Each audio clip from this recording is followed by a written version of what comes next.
This man took the lives of 4 college students in Idaho. There was obviously a motive for him to do criminal justice, right? For him to kind of figure out crimes and all of that stuff. This whole thing was just so premeditated back years ago with him. Like he had something that he was going to do, and this wasn't going to be his first. Who knows if it's even his first?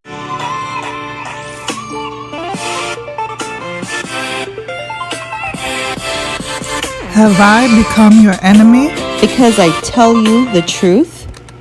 Hi guys, welcome back to our channel, 2UC. If you're new here, thank you so much for joining to Unpolitically Correct.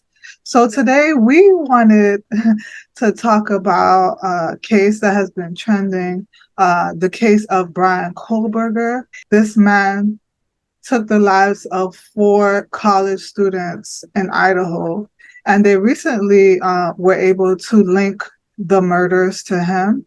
So we want to talk about some of the details of the case, and we also want to discuss how it is also linked to the Jezebel spirit. A lot of people don't realize that anyone can have the Jezebel spirit, because a myth is that it's only something that women can have, but it is something that a man can have, and it's also known as the spirit of narcissism. So we are going to show how some of the traits that Bryan has is also linked to the spirit of narcissism, A.K.A. the Jezebel spirit.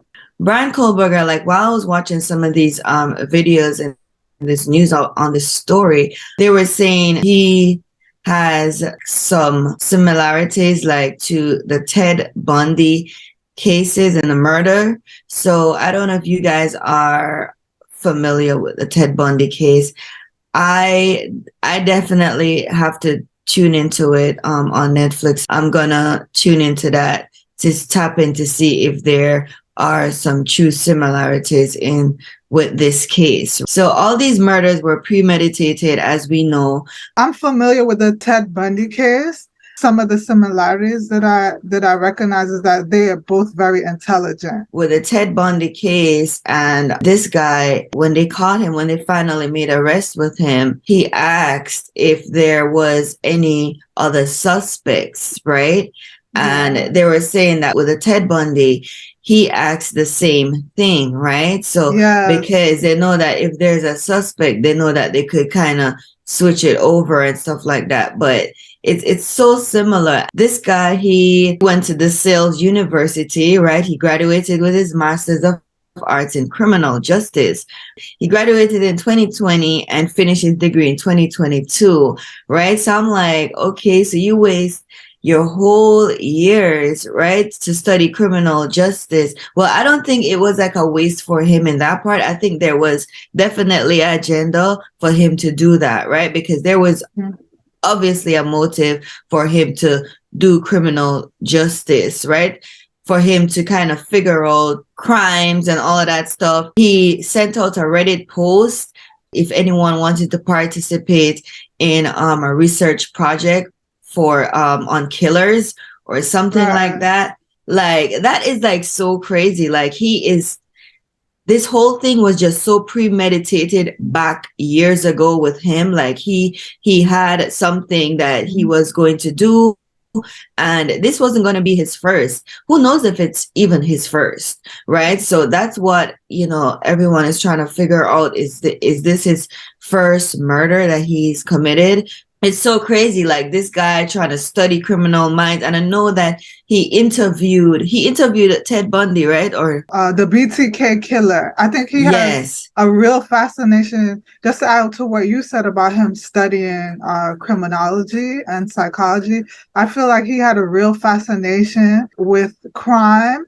And I think that's why he put out that survey too. I think he wanted to kind of get some ideas from people who kind of think like him so that he can perfect his crime, like whenever he plans to do it. Because I feel like it's something that he's always wanted to do, but he was just trying to perfect everything. So I think that's why he went to school for it too, for criminology, so he can That's trying one. to gather information. That's what I think. But it's so crazy that you went to school years, you're gonna pay for that. You're paying to try to figure out like how does a criminal mind works? Like how do you get away with murder?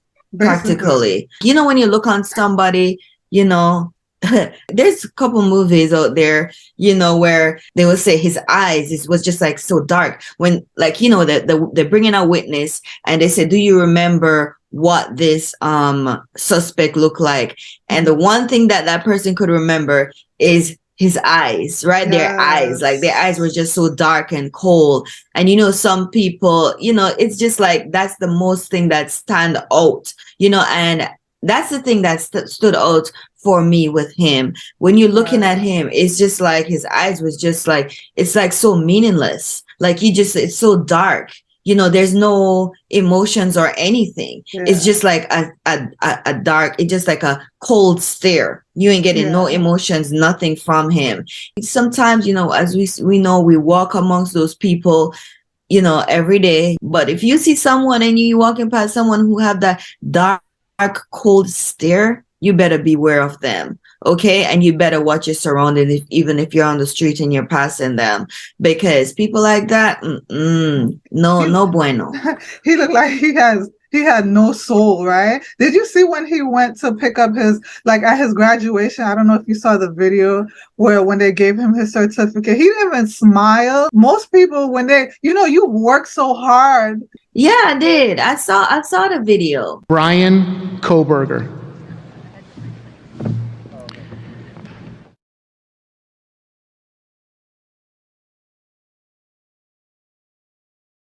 He just looked, like you said, the dark, evil eyes, like there's nothing there, you know, basically when you look into his eyes, you know? Yeah, because like I was watching it too, and he was getting his certificate, you know, after years of studying and stuff like that, like I'm like, whoo, finally, you know, when you get that certificate, you're walking up to get that degree, you walk and you say, whoo, finally.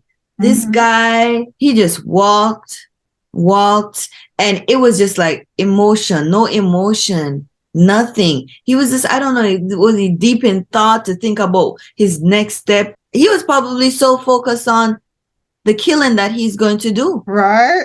He's That's just true. Like so in tune and so focused on that he didn't even have no, it's really creepy. It's really scary. Like, you know, when you see stuff like that, like all that stuff, just make it make sense, man. I think the reason why people keep bringing up Ted Bundy too, it's so similar. They're so similar that even their birthdays are couple like days apart. November 21st, 1994 is Bryan Kohberger's, and Ted Bundy is November 24th. Exactly. So days apart. So yes, they are days apart in terms of birthdays. Can you believe that? That's crazy, right? What a coincidence, right? This guy has been following these 4 students for so long. These people, they are watching you. They're watching you and you don't even know it. Like, that's why your guards gotta be, your antennas gotta be up. And I'm talking to both male and female, because right now they ain't just taking women, you know, they taking both men and women. Can you unbelieve that you've been followed for months and you don't even know? Bryan, his cell phone pinged in the area months before the attack occurred. So I think he was trying to figure out the routine of you know, the victims. I believe he wanted also to see the layout of the house so he could know, you know, when he tried to break in. And he probably was trying to see if they often left their doors unlocked, which is so unfortunate because that's how he got in, because the sliding door was left unlocked. So that's how he was able to get inside the house. That's great. And maybe too, like, I think that maybe he did couple of attempts to come in, but you know, previously, but the door was locked. Maybe. But that one night it was open, so that's how he was able to come in. Yeah, I think so. That makes sense. When your kids grow to that age and you're just so proud and so excited that your kids finally made it to university and stuff, and for them to be home and a murder like just like happened just like that, I Yeah, can't even imagine the grief. Four I four of know. them. That's crazy. Four of them. Oh my And it, goodness. and I really do think it probably wasn't his first time. I don't know. It's possible that That's what I'm he saying. like to kill That's four people. Four? like that. I Oh don't my think I don't goodness. think so. And I don't even think that maybe later on something will come up, but and he definitely won't confess to anything that he did, previously before that. So I think maybe something will come up, right? In the future with him, but to me, I don't think this is his first time, or maybe he did try to attempt, on someone or someone before these four students, but I don't think this is his first killing. But you just got to be careful, watch your surroundings, keep your head on a swivel. Marge, I don't know if you saw when the two girls were taking the picture, that white Hyundai was right there Yeah, behind yeah, them. yeah. And honestly, I feel like this could have happened to anybody. Like, how would they have known that somebody was stalking them and That's stuff? what I'm saying. Like, That's what it's I'm just like saying. so crazy. And did And you for so hear? long, that's so I crazy. know. Did you hear that one of the roommates actually saw him when he was exiting the house? Did you hear about that? Yes, of course. I didn't even get to that part yet. If you say you were that roommate, Mhm. what would you do, or you would even know, right? You can't I even probably would know. I probably would freeze in that moment because I've experienced a level of danger in my life before where Mhm. I understand what people mean when they say that they freeze because I've experienced that before where you're in so much fear that you literally cannot move and you're seeing the event happen in front of you, but your body is like so full of fear that you can't even like move anything and do anything. For me, it happened probably for 3 minutes, right? Mhm. So this is why I'm kind of like, I don't understand how Mhm. you're probably going to mention this, how she didn't call 911 until hours. And she didn't even call her, she called her friends. And then I think it was her friends who called 911 until, was Yeah, it? that's what I don't understand. That part I don't Yeah. understand. The witness, right? So she wasn't Mhm. harmed. But my theory is, I think that he only because he was targeting those four students, Mhm. like that witness, like he wasn't targeting her. So I think his thing is, because he's been targeting these are the four that Mhm. he was been watching and stuff. So those are the four in which he's going to, take, right? So, because he's been stalking them for months. He see one, but I would think that he probably like, okay, but he had a mask and stuff, like whatever. But obviously, she gonna come out and testify. Like, I But mean, your eyes, your brows, mhm. you get me? But somebody was saying, which I feel like was a valid point, is that maybe when he saw her, okay, number one, maybe he didn't see her because he was so in the zone. That happens too, where you're so in the zone. Like he did what he did and he was trying to hurry up and get out. So either he was so in the zone that he didn't see her, or number two, which I think number two makes more sense, is that he saw her, but he thought that maybe she already had called the police. So he was just trying to hurry up and get out because they were saying that he sped off. So like when you're speeding off, it's Yeah. like maybe he thought, okay, the police are coming. I need to get out here as soon as possible because it would take a lot of energy and time to take her life as well. And he probably didn't want to get caught by the police. So that would make sense as to why he left the witness. Was that house only for those four college students? Was those four college students only live in that house and she was just that guest for that one night? Or was it like 5 students or 6 students? Like, I don't what I know she was how living many there. She was she was living living there. there too. Yeah, yeah. Oh, if you've been following them for so long and it's four you only follow, but why leave the fifth? I don't know. I don't get. I just want to hear. I don't even know if you're gonna say much, or what, like what's in his head. I just want to talk about an experience that I had recently, right? I told you about it, yeah, Marge. Yeah, the guy in the store. Yes. Yeah. Oh my gosh, yes, guys. That's what I'm telling you. Like, no matter as you step foot out your door, not even when you're in your parking lot or stuff like that, you're gonna feel like, okay, I'm safe. You're never safe once, even when you're in your house, you're never safe, right? But once you step out your house, you got to be extra careful. This happened like when I was going to the grocery store, right? And I had my kids with me. I went to get a shopping cart, right? And out of the corner of my eye, I saw this guy, right? And he was exiting the store. And I'm like, okay, so when I put my child in the cart and I pushed the cart, went in the store, I saw on the corner of my eye, the same guy, he make like a U-turn, right? And this guy had no bags, right? He had no bags in his hand. And he was just in full black everything, black shirt, black pants, black shoes. And I'm like, antennas coming up, but it never come up fully. Yeah. So I went over to the sushi area, me and Marge's favorite sushi, right?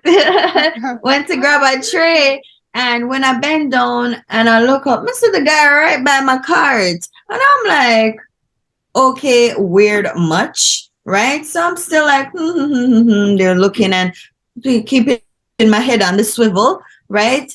So I put down the sushi and I turned my cart around, right? So I turn the cart around, but see the guy just, kind of slowly. They don't make it too obvious, but you know when somebody following you. So I turn my cart around, then I see the guy walking slowly like I'm on his phone. And then he look up at me, and then he look down on his phone. And then he behind me again, right? When I make that U-turn in the aisle. I know. Took my other child and I put him in the cart.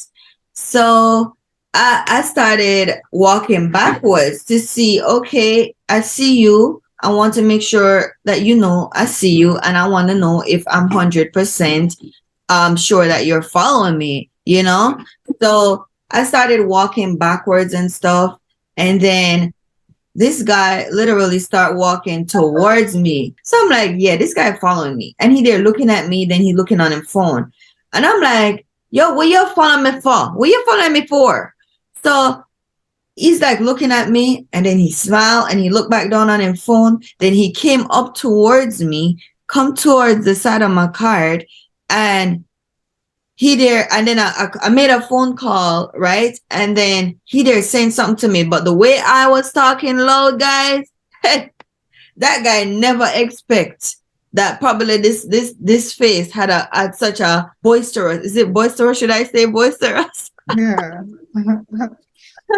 A very strong tone, right? So he come up to me and he was saying something, and I'm like, move from right to, so what you following me for? What you following me for? Manoia? Everybody looking at me like, looking at us, and my child started crying and stuff. And I'm like, this boy you follow me, I'm gonna know him. What you following me for? Boy, you follow me, I'm gonna know you. Move from right to some man. The boy said something to me. I'm not even hear the way loud I was. So my outburst kind of alarmed him and startled him. So he walked off to the side, still watching me, but not so close, not of such a close proximity. So he farther out and he watching me same way. So I turn around, going to another aisle. Me see him put on him head. I'm gonna go to another aisle. I'm gonna bust out and take up my kids. I'm gonna just left the cart with everything, go to my car and left. You get me? So that's what I say that to say, guys, have your head on a swivel, because these people are watching you, right? Sometimes they act by themselves, and sometimes, most of the times, they act in a group. Okay, be careful. The times that we're living in now, very vicious. All right, you got to be careful. You know, these students, they wasn't aware of this guy following them. He followed them in a car. He followed them on foot. Okay, so you just got to be careful. Tell your kids, please instill this in your kids' head. Be careful of your surroundings. Don't be too distracted by your cell phones, right? Because most of the times that's what we get distracted by in our phones so much that we are not aware of our surroundings, right? Don't be distracted. Okay. Tell your kids that every time. All right.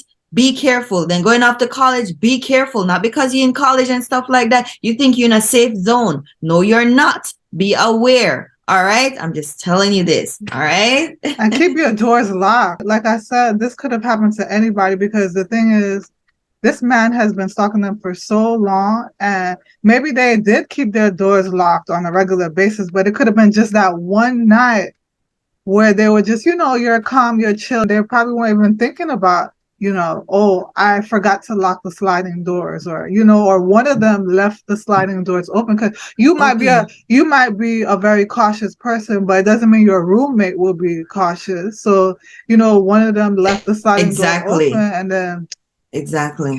It's just, it's really unfortunate, because I think, people, they can pick the lock or whatever, but I think he don't want to make no, and because it's so much of them, that's why he did at that time in a March, at that time at hours of the night, because because obviously he been watching them. He probably see when the lights go out at a certain time, because he been watching the house so long.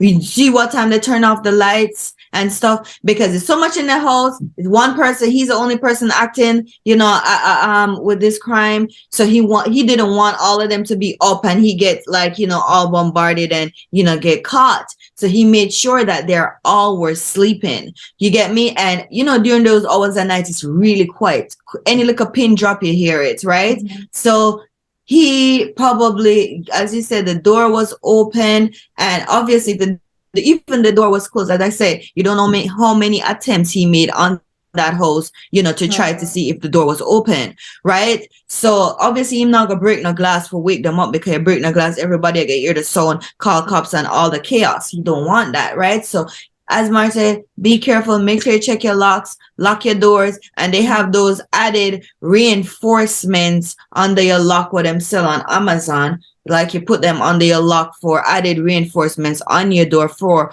protection. And they did a pullover on him, Marge. Yeah, they did. With him and his father in the car. Twice. They pulled him over twice. Yeah. Yes, they pulled him over twice. He probably in his head like, oh my goodness, like they're catching on to me. But today's technology, I tell you, I'm so thankful for it though. Mm-hmm. You get me? Because maybe back in the days, the technology wasn't up to date like this. And this case, did you hear about this case before they caught him? I heard about it before they caught him.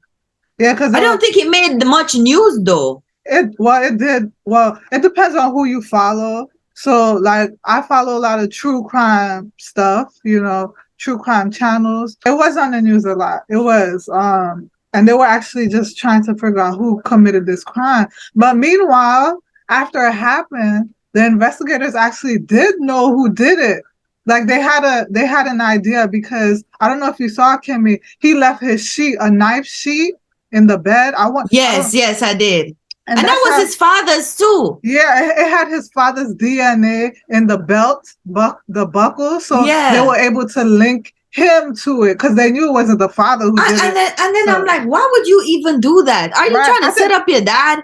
I think it was an accident, honestly, because they said after the murders, he actually went back. And I think he was trying to get it. I think he went back to get it. That's just my theory. I think it was an accident. But for someone who thinks that he's so smart, he considered himself to be a smart person. Why would you so many mistakes? Right? So you're not as smart as you think you are. They're saying that they think this is his first because of these mistakes that he's made, right. But for his first crime, for him to go in so savagely, you get me? Like, he has no heart. No heart at all. And that's why we want to also talk about the Jezebel spirit, because the Jezebel spirit is a heartless, ruthless, conniving type of spirit, you know? Yes. And did you hear that he, during like 4 o'clock in the morning, he took out the garbage and he had gloves because the investigators were watching him. Watching him for so long. And he was putting the garbage in his neighbor's yard, like in his neighbor's garbage. Like he thought he was so slick. Marge, everything he does, he tried to do it so he had whatever he used had no connection with him. Right. Had no connections at all with him. His father's knife, the glove, and you hear he changed his registration or something like that. He switched it over a couple of days after the kid. Yeah. I'm like, God. He turned his phone off during the murder so his phone wouldn't ping in the area. But he still made so many mistakes at the same time. So many mistakes. That's what he thinks. He should have focused on smiling and all of that stuff when he was collecting that graduate certificate, because while he was collecting that and his mind on these killings and this premeditated murder that he was going to do, you know, like it was just, he shouldn't have done that. I don't even know why he chose Idaho. You know, I know Idaho is a large state. It's one of the least densely populated states. So I think maybe he think that, you know, he'd probably get away and stuff like that because it's not that much population in Idaho, right? Stuff. So he think that, you know, it would probably, you know, sweep over their heads. But no. And capital punishment, Marge, was reinstated in Idaho in 1973. Idaho's last execution by lethal injection was in November 2011 and June 2012. So for him to choose the state of Idaho, and if found guilty, he know that he's going to get it. He's going to get either life or lethal injection. Yeah, and they said his mom, some of the internet sleuths, they saw his mom is actually, before everything even happened, she's always been against the death penalty. So that's just sad to see how, you know, she's against the death penalty and her own son can possibly get the death penalty. Get the death penalty. Like, I know the parents probably like, because I know they said he was using and stuff like that when he was in school and things. So this was before college, not in university. So, you know, the parents probably like, okay, yeah, he get his life together. You know, he finished university, he getting his degree. I'm so proud of my child. You know, any parent would be proud of their child, you know, going through university and collecting that degree. Like, yes, I'm so proud of my child, but that's why, you know, you can never read people's mind. Like, throughout that whole thing, him studying, you don't know the plot. The plot that he's been plotting this whole time. I'm not really thinking of you all to, you know, to get this degree to go into work and get a good job. I'm thinking of getting this degree to figure out how to, you know, take somebody's life. Years wasted just to get life or capital punishments. You know, he never knew he was going to get caught, especially with those degrees. Because remember, he had a PhD too. Yeah, he got a PhD too, you know, to just be normal, you know, and maybe he thought that you wouldn't get caught at all, Marge. Yeah, he didn't think that. Yeah, he didn't think that because they said when they caught him, he seemed like he was kind of shocked. So it's like he didn't think that he would get caught, you know. And the thing is, Kimmy, I remember in another podcast we were saying how, like, well, I had said that, you know, I was talking about sometimes you don't see red flags, but I want to double back on that statement. I feel like there's always red flags, but the thing is, we don't really recognize them until after the fact. Like, you know, in hindsight, we say, oh, but this and this happened, and like certain ways that the person was, it kind of showed you what they were capable of. But you didn't know until it happened that it was a red flag. Exactly, because that's what, if you notice, a lot of them coming out the woodwork saying, no, like, you know, he was just so quiet. He was to himself. You know, he always, you know, everybody coming out. But that's, as you said, Marge, that's when you actually see it. And then sometimes too, Marge, you do see some red flags, but it go over your head. You get me? Like you cancel it out, you know? Right. Yeah. Like even the fact, even the fact that he was socially awkward, because a lot of people like him are socially awkward. So because he was socially awkward, he relied a lot on his intelligence. And they were saying how he always tried to show that he was intelligent. Like in every conversation, he would just state all these facts that didn't need to be said just to prove how smart he was. And he was a teacher's assistant, and they said, like, even when he was correcting the students' work, he used to just be so tough and like put a whole bunch of notes, and he was a tough grader, and a lot of them would not be happy about it and would like try to talk to him, and he would let them talk, but he would like debate his point. It was kind of like a debate where he was trying to make them like talk about why they felt they deserved a better grade, but it's like he always had to win, right? So yes, yeah, always had the last say, right? And then there was another incident where he was in a bar, and then he was trying to hit on someone like after. Oh yes, yeah, you heard about that? And then because Yes. the lady wasn't giving in to his flirting, he called her the B word. yes, Yeah. yes, And yes. then I heard. they put his Yes, name on the list on the list. as a troublemaker. Yeah. Oh my God! And then Crazy. he got approached too by that too, and he kind of played it off. Yeah. You He's like, I know, don't know what you're talking about. Like, you know, I know he probably came off cool with it too, because you know how Uh-huh. these narcissists behave. right? Oh, what are you talking about? Oh no, Exactly. like Gaslight. you know, Gaslight. yes, gaslight and all of that stuff. Imagine you being an attorney Mhm. and you know the vicious things that this person, you know, taking a person's life Mhm. or worse, you know, multiple people's, and you have to be there to defend them. Oh My goodness. God. Thank God he got no bail granted. Thank God he got a no bail. The judge called him no bail. No Yeah. bail. I think with all the evidence that just was like, there's just way too much evidence. I feel like, it would make sense not to give him bail, like, Yes. yeah.